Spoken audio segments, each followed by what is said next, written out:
राधे राधे मित्रों, आपको Hindi motivational channel में स्वागत है। आप भगवान श्री कृष्ण की वाणी जरूर सुनिए, आपकी जिंदगी बदल देगी। चलिए बिना देरी किए वाणी को सुनते हैं। श्री कृष्ण कहते हैं, आलसी व्यक्ति कभी भी सफल नहीं हो सकता। जिसको जीवन में आराम करना बहुत प्यारा है, उसे मेहनत करना अच्छा नहीं लगता। भला वह व्यक्ति कैसे सफल हो सकता है। इसलिए अगर आप कोई काम करना चाहते हैं तो अभी से आप आलस करना छोड़ दीजिए। अपने काम को कभी टालना नहीं चाहिए, क्योंकि वह व्यक्ति समय की महत्वपूर्ण ना समझकर उसे व्यर्थ में ही गंवाता है। अंत में उसके पास कुछ करने के लिए समय नहीं बचता। किसी भी व्यक्ति की अपने जीवन में सपना सफल न होने की सबसे मुख्य कारण होते हैं खुद पर भरोसा ना होना। जीवन में वही व्यक्ति सफल होता है जिसे खुद पे भरोसा होता है। जिस व्यक्ति को खुद को भरोसा नहीं है वह कोई भी सफल नहीं हो सकता। एक बार दानवीर कर्ण ने भगवान श्री कृष्ण से अपनी व्यथा सुनाई और कहा कि हे प्रभु, जब मैं पैदा हुआ तब मेरी मां ने मुझे त्याग दिया। इसमें मेरा क्या अपराध था। द्रोणाचार्य ने मुझे शिक्षा देने से मना कर दिया क्योंकि वह मुझे क्षत्रिय नहीं मानते थे। इसमें भी मेरा क्या अपराध था। और प्रभु द्रौपदी के स्वयंवर में मुझे अपमानित किया गया क्योंकि मैं महाराज परिवार से नहीं हूं। जवाब में श्री कृष्ण ने कहा, हे कर्ण, जरा ध्यान से सुनो।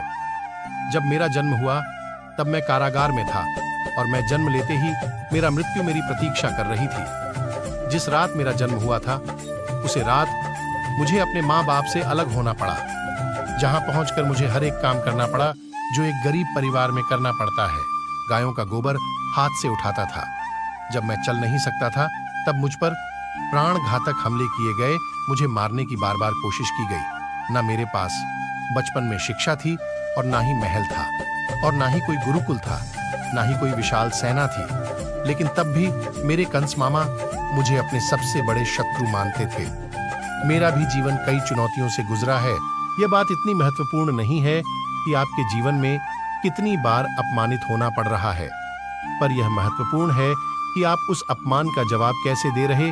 आपके पास ज्ञान है जिसको आप इस्तेमाल कर रहे हैं, और यह सब चुनौतियों को पार करके आप कैसे आगे बढ़ते हैं, ये बात सबसे अधिक महत्वपूर्ण है। सब कुछ किताबों से सीखने को नहीं मिलता। कुछ मतलबी लोगों से भी बहुत कुछ सीखने को मिल जाता है। गलती उसी से होती है जो मेहनत से काम करता है। निकम्मों की जिंदगी तो दूसरों की बुराई खोजने में खत्म हो जाती है। इज्जत इंसान की नहीं होती, सिर्फ जरूरत की होती है। जरूरत खत्म तो इज्जत खत्म। सच बोलना सीखे, वरना जिंदगी भर आपको सुनना पड़ेगा। उड़ने में बुराई नहीं है। आप भी उतना ही उड़े जहां से जमीन साफ दिखाई देती हैं। सिर्फ वह लोग आपकी परवाह करते हैं जो आपको तब भी सुन सकते हैं जब आप चुप होते हैं।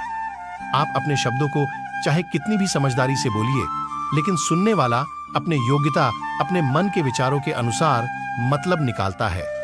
यकीन करो, जो तुम्हें भूल चुका है वह भी आपको याद करेगा। बस उसके मतलब का दिन आने दो। कहानी जिंदगी की यह है कि इसमें मनचाहा किरदार नहीं मिलता। जिंदगी तो अपने दम पर ही जी जाती है। दूसरे के कंधे पर तो सिर्फ जनाजे उठाए जाते हैं। आपकी मुस्कान, आपके चेहरे पर भगवान के ही हस्ताक्षर हैं। उसे अपनी आंसुओं से धुलने या क्रोध से मिटने ना दे। कोई भी व्यक्ति हमारा मित्र या शत्रु बनकर संसार में नहीं आता। हमारा व्यवहार और शब्दहीन लोगों को मित्र और शत्रु बनाता है।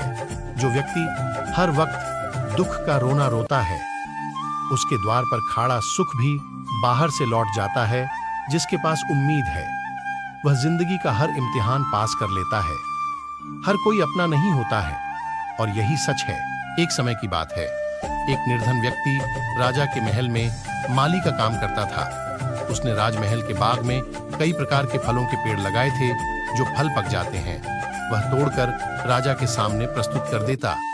कई बार राजा खुश होकर उसे इनाम भी देता है। एक बार बाग में आम, अंगूर और नारियल के फल हुए। माली टोकरी लेकर बाग में पहुंचा और सोचने लगा कि आज कौन सा फल महाराज के लिए ले जाऊं। कुछ देर सोचने के बाद उसने अंगूर तोड़ ली और टोकरी में भरकर राजा के पास पहुंचा। उन दिनों राजा कुछ चिंतित थे। उसे गुप्तचर द्वारा सूचना मिली थी कि पड़ोसी राज्य का राजा उस पर आक्रमण की तैयारी में है। वह बस इस बारे में गहरा सोच विचार में डूबा हुआ था। तभी माली उसके पास पहुंचा और चुपचाप उसके सामने टोकरी रखकर कुछ दूर जाकर बैठ गया। राजा सोचते सोचते टोकरी से अंगूर उठाकर खाने लगा। वह आधा अंगूर खाता और आधा अंगूर फेंक देता जो माली के ऊपर गिरता है। जैसे ही अंगूर मलिक को लगता है वह कहता, भगवान तू बड़ा दयालु है। सोच विचार में डूबे राजा का ध्यान ही नहीं कि वह अंगूर माली के ऊपर फेंक रहा है। एक बार फिर उसने अंगूर माली के ऊपर फेंका और माली ने फिर से कहा, भगवान तू बड़ा दयालु है। इस बार राजा का ध्यान माली की ओर चला गया। उसने आश्चर्य से उसे देखा और पूछा, माली, मैं तुम पर झूठे फल फेंक रहा हूं और तुम कह रहे हो भगवान तो बड़ा दयालु है इसमें। भगवान की कैसी दया? माली ने उत्तर दिया, महाराज, आज बाग में 3 तरह के फल थे, आम, अंगूर और नारियल। मैं सोच रहा था कि आपके लिए कौन सा फल लाऊं। भगवान की दया से मेरे बुद्धि में आया कि मैं आपके लिए अंगूर ले जाऊं और मैं अंगूर ले आया। यदि मैं आम या नारियल ले आया होता तो सोचिए मेरा हाल क्या होता। इसीलिए मैं कह रहा हूं कि भगवान बड़ा दयालु है। राजा माली का उत्तर सोचने लगा कि मैं व्यर्थ में ही चिंतित था। भगवान की दया से उसे समय रहते पड़ोसी राज्य के राजा के पहले से की गई योजना कब पता चल गया, इससे उसे अपने राज्य की रक्षा की तैयारी का पर्याप्त समय मिल गया। उसने भगवान को धन्यवाद दिया और राज्य की रक्षा की तैयारी में जुट गया। जब युद्ध हुआ तो उसमें उसकी विजय हुई और उसने अपना राज्य बचा लिया। दोस्तों, इस वीडियो में हमें यही सीख मिलती है कि समय का चक्र ऐसा ही है, कभी अच्छा समय आएगा तो कभी बुरा समय आएगा। अच्छा समय में हमें भगवान को धन्यवाद देना भूल जाते हैं और बुरे समय में शिकायत करने लग जाते हैं, जबकि आवश्यकता है कि अच्छे समय के लिए हम भगवान को धन्यवाद करें और बुरे समय के लिए आभार व्यक्त करें कि हमें हर परिस्थिति का सामना करने के लिए ही वह हमारे सामने यह परिस्थितियों उत्पन्न की है।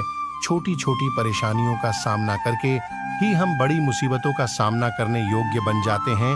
इसीलिए जीवन में आने वाली छोटी छोटी समस्याओं से घबराए नहीं, सकारात्मक रहकर समस्या के निवारण के बारे में चिंतन करें, योजना बनाएं और निवारण में जुट जाए। बुरी परिस्थितियों आपकी ढूंढता की परीक्षा है।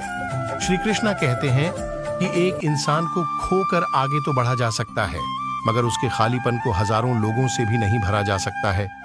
जो सब्र के साथ इंतजार करना जानते हैं, उनके पास हर चीज किसी न किसी बहाने से पहुंच ही जाते हैं। जब तक विपरीत परिस्थितियों से लड़ो नहीं, तब तक वह तुम्हारे ऊपर हावी होते रहेंगे। सिर्फ वक्त के भरोसे मत बैठे रहना। किस्मत वालों के हाथ खाली रह सकते हैं, लेकिन मेहनत करने वाले के कभी नहीं। दोस्तों, भगवान श्री कृष्ण की यह बातें अगर आपको पसंद आई तो कमेंट में जय श्री राधा कृष्ण जरूर लिखें और ऐसे ही प्रेरणादायक वीडियो देखने के लिए हिंदी मोटिवेशनल चैनल को सब्सक्राइब कर ले। धन्यवाद। जय श्री राधे कृष्ण।